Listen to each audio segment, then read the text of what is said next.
HSC 25 batch কি আর বলবো তোমাদের নতুন করে আর কিচ্ছু বলার নাই। রাতটা পোহালেই হচ্ছে তোমাদের এক্সাম।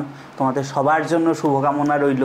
তোমরা খুব ভালোভাবে এক্সাম দাও, খুব ভালো একটা রেজাল্ট করো। প্রথমেই আমি যেটা বলবো যে একটা গুড স্টার্ট, এইটা কিন্তু সবচেয়ে বেশি গুরুত্বপূর্ণ।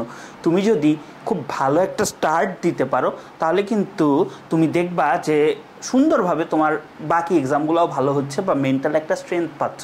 সো বাংলা পরীক্ষাটা একটু সিরিয়াসলি নাও এবং ভালোভাবে দাও। আমি কিন্তু কয়েকটা কথা আগেও বলছি যে এক্সাম হলে তাড়াতাড়ি যাওয়ার চেষ্টা করবা, কারণ ঢাকা শহরে যারা থাকো তারা জ্যামের কথা জানো বা অনেক রকমের ঘটনা ঘটে। অ্যাটলিস্ট 1 ঘন্টা আগে পরীক্ষার হলে যাবা, সচল কলম নিয়ে যাবা, যাতে তোমার মানে কি সৃজনশীল লিখতে না আটকাও, ঠিক আছে? তারপর একটু সতর্কতার সাথে পরীক্ষাটা দিবা।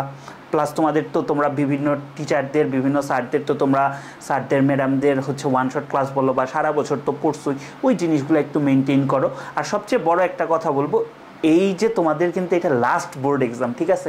এরপরে কিন্তু তোমাদের আর বোর্ড এক্সাম দিতে হবে না। সো লাস্ট বোর্ড এক্সামের জন্য প্রিপারেশন বলো আর হচ্ছে এটার আউটপুট বলো, সেটা জানি ওই লেভেলেই হয়, নিজের যাতে সেটা দিয়ে আসতে পারো। আর একটা কথা বলবো, অ্যাডমিট কার্ড বলো, তারপরে হচ্ছে রেজিস্ট্রেশন কার্ড বলো, ঠিক আছে, কলম পেন্সিল স্কেল এগুলো সব ভালোভাবে নিবা, কোনো কিছু যাতে মিস না হয়।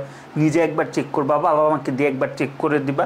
এখন আজকে তোমরা যখন ভিডিওটা দেখবা তোমাদের আসলেও তখন পড়ার কিছু নাই, ঠিক আছে? জাস্ট জিনিসগুলো একবার গো থ্রু করো, যেটা একটু কম পারো বা কম মনে থাকতেছে আইডেন্টিফাই করা থাকলে ওগুলাই একটু দেখো। এবং সবচেয়ে ইম্পর্টেন্ট একটা মেসেজ দেওয়ার জন্যই আজকের ভিডিওটা করা, সেটা হচ্ছে প্লিজ তোমরা 10টা থেকে 11:30টার মধ্যে ঘুমায় পুইরো, ঠিক আছে?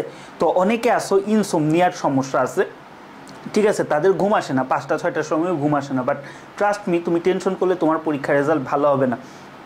আমি নিজেও আমার মানে এইচএসসি পরীক্ষার পরীক্ষার আগের দিন 3:30-4টায় ঘুমাইছিলাম, বাট আমি পারছিলাম। অনেকের কিন্তু এই ঘুম না হওয়ার কারণে পরীক্ষা খারাপ হয়, ঠিক আছে? সো এই কাজটা করা যাবে না, ঠিক টাইমে ঘুমায় পড়বা।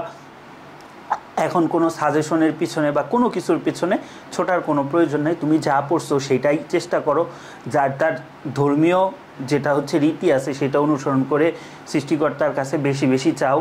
তোমার আশেপাশের আত্মীয় স্বজন এবং সবার তুমি হচ্ছে দোয়া নাও, তুমি ভালোভাবে এক্সাম দাও, বাংলা পরীক্ষাটা খুব ভালোভাবে দিয়ে আসো।